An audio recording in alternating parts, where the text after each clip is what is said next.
Morning, my fellow frontline workers, those who putting their life on the line on a daily basis to go make sure another individual has a day to look forward to, or years to look forward to. Your efforts are highly appreciated and respected. I want to say a big thank you to families who have put themselves on the line just to save another family. It's a beautiful thing to look forward to going to work to help another individual lead a better day. I want to thank companies that have putting themselves out there, to support what we do as frontline workers. Highly appreciated. I know of rental companies who have made sure that cars are out there for rental for first-time workers for free for about a month. That's beautiful. And some companies who are making sure they give a little extra to their staff. It's beautiful. But I want to draw my attention this morning to the government. You have done everything possible to make sure that those who have either lost their job or have families at home to take care of and have sat back at home to take care of them, you made sure that they're well taken care of. And I'm talking about here in Canada. Thanks to the Prime Minister, Trudeau and Doug Ford, you have done that pretty well. But my attention this morning is to the frontline workers, those who put themselves on the line, those who get back home and can't even hug their children because they're trying to quarantine themselves or go take a shower first of all. The little moments that they enjoy previously of hugging the kids when they walk into the door can't do that because they're putting their life on the line to save another. And the government has asked that we frontline workers do all they can, work extra hours, cancel their vacation if they can, to help another human, and which most frontline workers are doing to the best.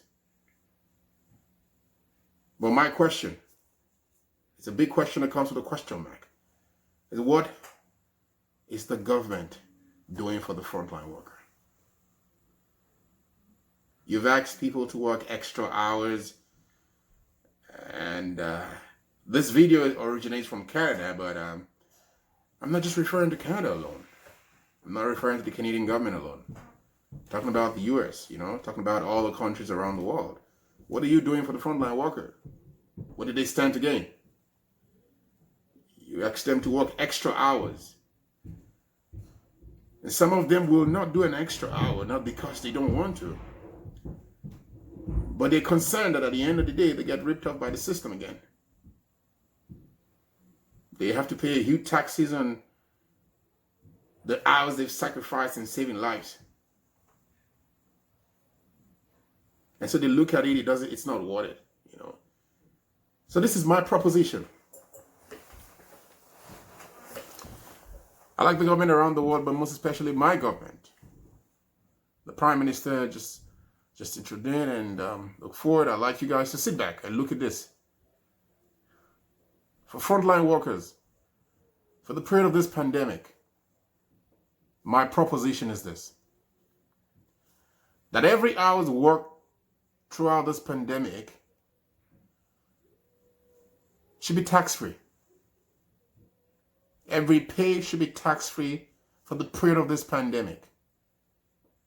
I know that there's a $2,000 available for every month to those that have lost their job for 4 months. And that might extend, depending on what happens. That should also, in this case, be allocated to the frontline workers. Not the $2,000, no. But to make sure that every hour's worked, every pay worked for this period of time, and we can cap it for 4 months starting, it's without tax. Non-taxable pay for the next 4 months for every frontline worker And additionally, at the end of the year,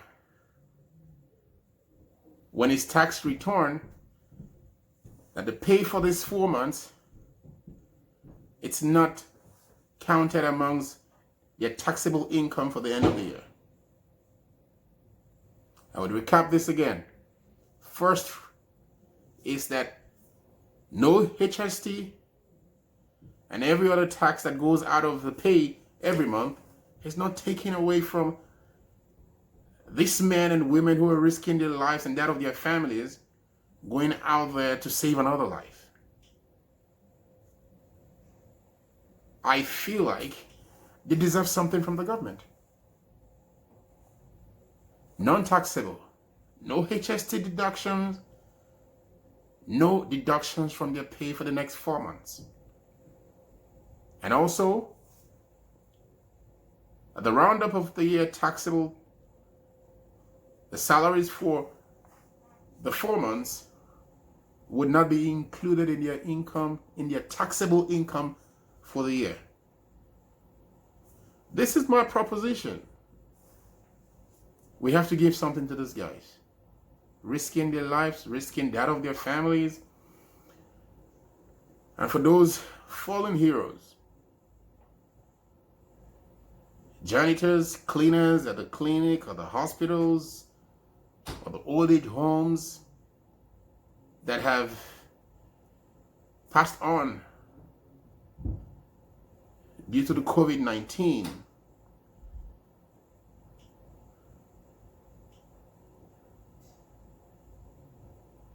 we give you that silence, respect for your life. We appreciate your effort.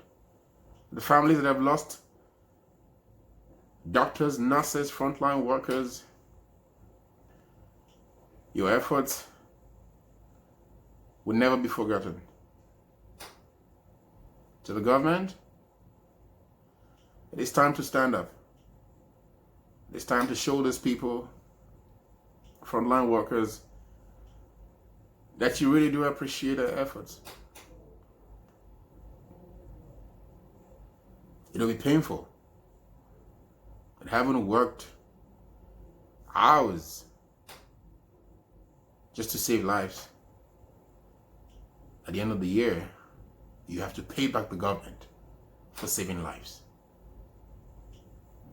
It'll be painful. And so to the government all around the world, starting from my government here in Canada, it is time to give back to the frontline workers. Thank you, because I know you would look towards this, as you've always done. I appreciate your efforts. And I, for one, am looking forward to you responding with actions to this effect. Thank you, government. In anticipation, thank you.